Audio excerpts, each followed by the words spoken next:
Bonjour à tous, nous sommes le jeudi 1er janvier 2026, il est 11h04, vidéo pour le mercredi 7 janvier 2026. Alors, c'est la 38e archive de MotoGP, aujourd'hui. Grand Prix moto des Pays-Bas de l'an 2000, il a eu lieu du jeudi 22 juin 2000 au samedi 24 juin 2000, puisqu'il a toujours lieu du jeudi au samedi, le Grand Prix moto des Pays-Bas et ce jusqu'en 2015, pour rappel. Avant de retrouver ces dates normales du vendredi au dimanche dès 2016. Et avant de commencer, je tenais à m'excuser, mais vous l'avez remarqué que, comme lundi, il n'y a pas la miniature d'un pilote. Vous allez me dire, est-ce que j'en ai pas trouvé sur Internet? Alors, j'en ai trouvé une lundi, mais ça me convenait pas, donc je vous prie de m'en excuser.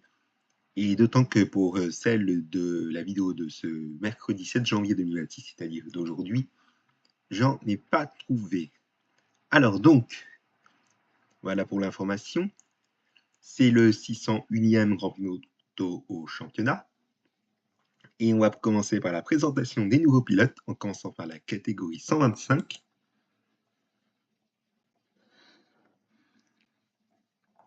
Aucun nouveau pilote, et je vais vous dire s'il y a des wildcards et des remplaçants que je vais chercher mon cahier.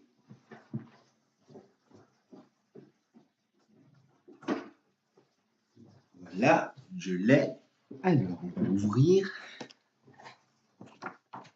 Vous entendez les petites pages, mais bon, c'est pas grave.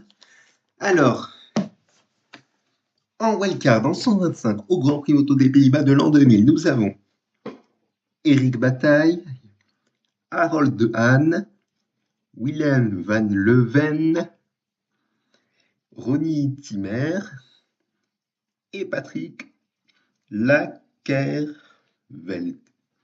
Donc voilà. Et nous n'avons aucun remplaçant pour information. Donc voilà, c'est chose faite. Voici les résultats de la première séance d'essai libre. Et la position de Randy Depugnet, 17e, à 3 secondes, 275 millièmes du meilleur temps.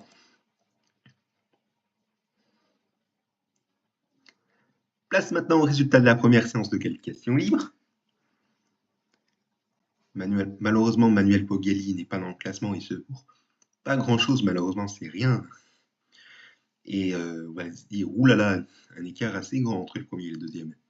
Ce qui est vrai, mais bon, la position de Randy Depugnet, vous voulez 18e à 5 secondes, 638 millièmes du meilleur temps.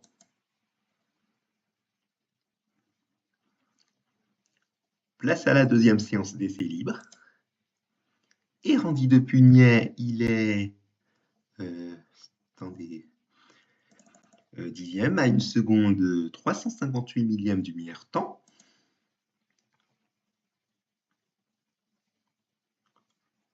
Place à la deuxième séance de qualification libre. Alors, nous avons Randy Depugnet qui est 6e à 4 secondes, 399 millièmes du meilleur temps. Et vous voyez que les écarts des chronos par rapport par rapport au meilleur temps sont assez grands, notamment entre le premier et le deuxième, mais également entre le deuxième et le troisième, etc. Et nous avons pas mal de pilotes qui ne sont pas dans le classement, mais qui seront quand même présents pour la course. Il y a 2, 4, 6, 8, 10 pilotes qui sont Adrian Rugo, Masao Azuma, Patrick Lakerveld, Lucio Chaquiliello, Gino Borsoy, Eric Bataille, Reinhard Stolz, Ronnie Timmer, Harold de Haan et Antonio Elias. Ce dernier qui, je le précise, est Tony Elias. Et vous voyez que le dernier, qui n'est pas dans le classement, a fait son chrono à 23 secondes de 624 millièmes du meilleur temps, et que c'est le pilote qui a moins roulé. Voilà, on va se dire que c'était une séance perturbée par la pluie. Vous allez me dire, eh bien, très probablement que oui, puisque c'est plutôt dry wet au niveau des conditions de piste, vous le voyez. Donc voilà. Je vous laisse regarder évidemment les résultats en faisant pause, comme d'habitude, malgré mon blabla. Voilà, place au warm-up, si vous voulez bien. Kim Nesana, qui est quand même dans le classement malgré le fait qu'il soit à 17 secondes 207 millième du meilleur temps. Et quant à Randy Depugnet, il est 13e à 2 secondes 802 millième du meilleur temps.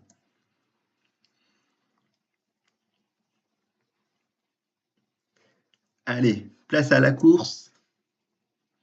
22 pilotes qui ont franchi le drapeau à damier. Nous avons 2, 4, 6, 7, plus 1, 8. 8 abandons, si je compte bien. Attendez que je vérifie. 2, 4, 6, 7. Oui, il y a 8 abandons, dont Randy Depugnet, hélas. C'est vraiment dommage.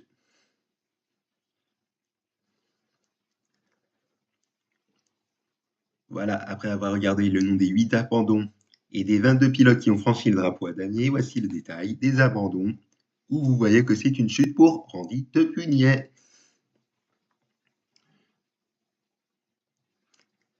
Allez, on va passer à la catégorie 250. En 250, nous avons des nouveaux pilotes et malheureusement, je n'aurai pas d'informations sur eux. Alors, nous avons Arnold Lietjens, Gerd Piper, ou Gerd Piper, je ne sais pas comment on prononce, et Jean Bloch. Voilà pour ces 3 nouveaux pilotes que je vérifie si j'en ai rien oublié. Et je n'ai rien oublié, donc voici les résultats de la première séance d'essai libre.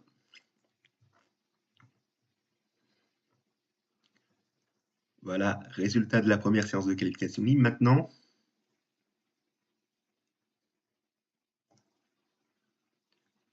Voilà, et vous l'avez remarqué, pour pas grand-chose, nous avons 3 pilotes qui ne sont pas dans le classement. Et vous voyez que c'est les 3 nouveaux pilotes, c'est-à-dire Gerd Piper, Arnold Lietjens et Jean Bloch. Et c'est dans l'ordre? Ah bah oui, tiens, c'est dans l'ordre. Ça, c'est original. Mais bon, voici les résultats de la deuxième séance d'essai libre, puisque vous avez fait pause il y a 25 secondes, évidemment.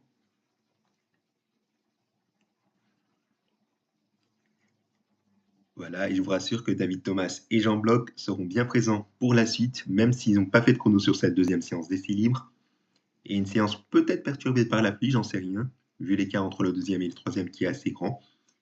Et entre le 26e et le 27e... non, entre le 27e et le 28e, mais également le dernier qui a fait un chrono, Omer Fillard, qui a été à 19 secondes 715 millième du meilleur temps. Voilà, on va passer aux résultats de la deuxième séance de qualification. Je me rends compte que vous avez fait pause, évidemment, mais avant mon blabla.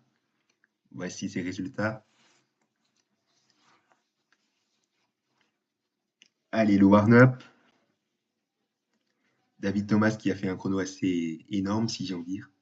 2 minutes 36, 831 millième et à 29 secondes, 736 millième du meilleur temps. Peut-être un bug, mais j'en sais rien. Et les résultats de la course.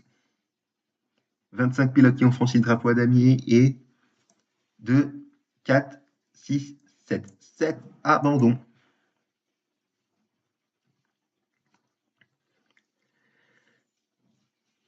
Voilà, si vous avez regardé le nom des 25 pilotes qui ont franchi le drapeau à damier et les 7 abandons, voici le détail des abandons. Voilà, que vous voyez juste ici.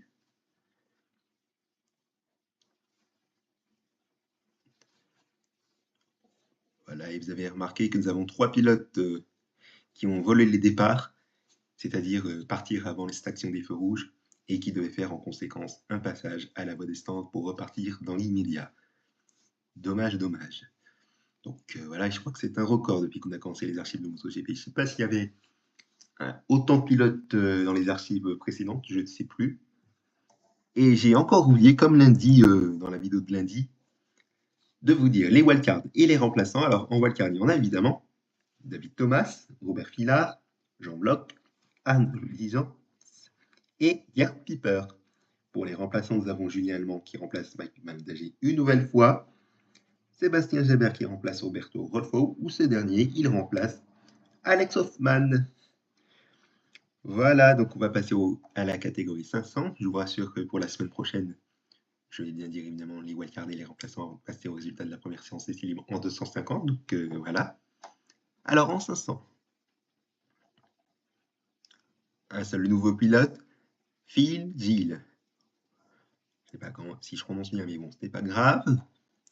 Et vous voyez qu'il aura roulé uniquement sur ce championnat du monde de MotoGP sur l'an 2000. Donc une présence assez timide, et vous voyez qu'il aurait été présent en Superbike en 1990. En 1997, non pas sur la manche de l'Union européenne, vous voyez le drapeau, mais plutôt sur la manche de l'Europe, qui était sur un circuit inconnu. Mais bon, ouais, je vais voir ça plus tard, évidemment. Mais également sur l'an 2000, sur sa manche britannique, c'est-à-dire à domicile, à Donington, en Italie à Monza, et sur la deuxième manche britannique qui était à Brands Hatch. C'était ça qui... Ouais, c'est ça. Sur la manche européenne qu'il aura fait en Superbike. Alors voilà. Je n'ai rien oublié.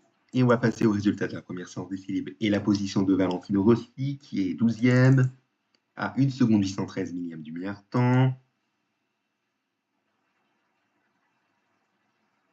Voilà, résultat de la première séance de... Enfin, résultat de la première séance de qualification libre. Je ne sais pas si j'avais dit deuxième séance, mais c'est bien la première séance de qualification libre.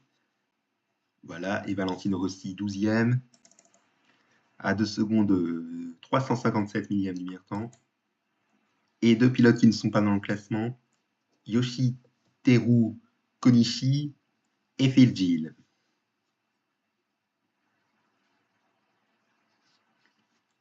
Voilà, résultat de la deuxième séance d'essai libre. Valentino Rossi 5e, à 871 millième du meilleur temps.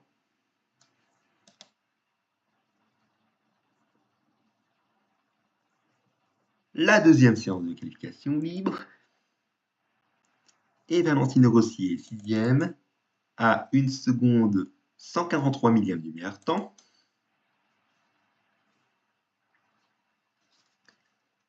Allez, voici le warm-up. 7e, Valentino Rossi, à 1 seconde 196 millième du meilleur temps. Et le meilleur temps, vous voyez que Loris Capirossi n'a fait peu de tours. Problème technique ou chute, c'est à voir en tout cas.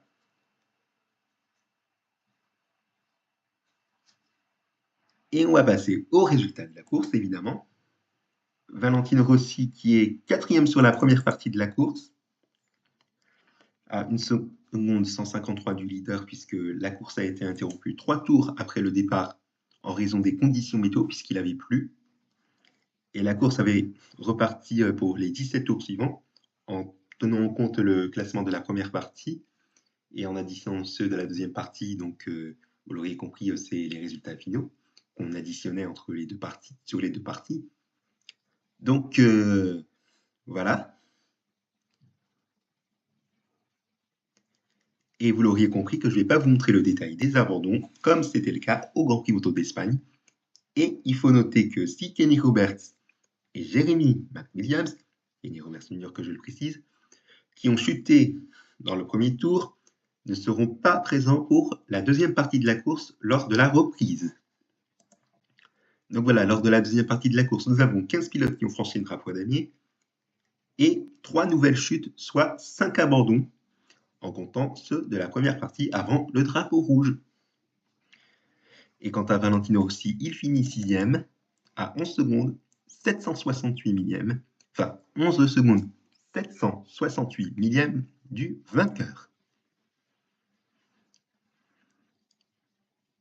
Voilà, et voici le détail des abandons. Vous voyez que l'interruption a été beaucoup moins longue, pour une fois, puisque la course a été interrompue près de 10 minutes après le départ, 9 minutes 32 après le départ, et on avait attendu 35 minutes pour que la course reprenne, puisqu'on a annoncé près de 2 minutes 30 après le drapeau rouge, que la course allait repartir à 14h45, et que la reprise a été considérée comme une course wet, c'est-à-dire sur une piste mouillée.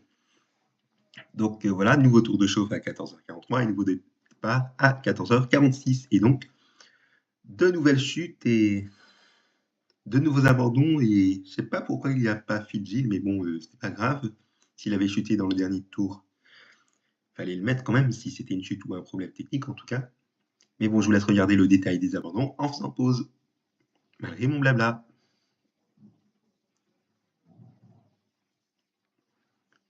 Voilà. Et vous voyez la preuve que la course a été interrompue 3 tours après le départ à cause de la pluie, où elle a été redémarrée pour faire les 17 tours restants. Et que la grille de départ a été déterminée par l'ordre d'arrivée de la première partie et que la somme des 2 parties de la course déterminait le résultat final. Vous allez voir que dans un Grand Prix, la situation sera différente. Mais bon, ça n'a pas trop d'importance. C'est la fin de cette archive de MotoGP. Merci à vous de l'avoir suivi.